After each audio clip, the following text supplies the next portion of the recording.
ఉత్తరాంధ్ర తెలంగాణ జిల్లాలకు భారీ వర్షాల ముప్పు పొంచి ఉంది. వాయువ్య బంగాళాఖాతంలో అల్పపీడనం బలపడుతుంది.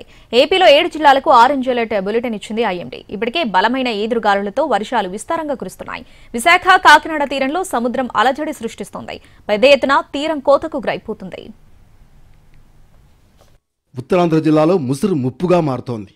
వాయువ్య బంగాళాఖాతంలో ఒడిశా, పశ్చిమ బెంగాల్ తీరాలను ఆనుకుని అల్పపీడనం ఏర్పడింది. క్రమేపీ బలపడి తీవ్ర అల్పపీడనంగా రూపాంతరం చెందుతుందని ఐఎండీ ప్రకటించింది.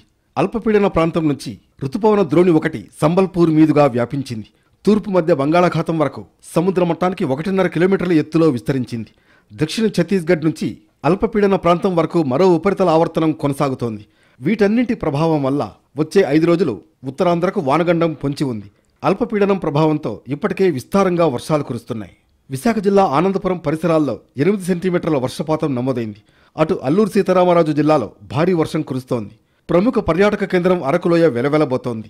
జలపాతాలు ఉధృతంగా ప్రవహిస్తున్నాయి. దీంతో డుడుమ, చాపరాయి, సరియా వాటర్ ఫాల్స్ మూసివేశారు. మరో 48 గంటల పాటు భారీ నుంచి అతి భారీ వర్షం హెచ్చరికలు ఉత్తరాంధ్రకున్నాయి. తెలంగాణలో చాలా జిల్లాల్లో ఇదే పరిస్థితి ఉండే అవకాశం కనిపిస్తోంది. దక్షిణ కోస్తాలో మోస్తరు వర్షాలు నమోదు కానున్నాయి.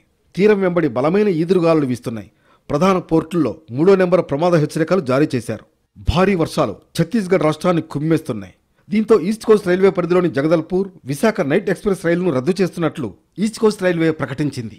ఇక భారీ వర్షాల ఉధృతికి విశాఖ, ఉప్పాడ దగ్గర సముద్రం అలజడి సృష్టిస్తోంది. బాగా ముందుకు చొచ్చుకువచ్చి భారీ ఎత్తున అలలు ఎగసిపడుతున్నాయి.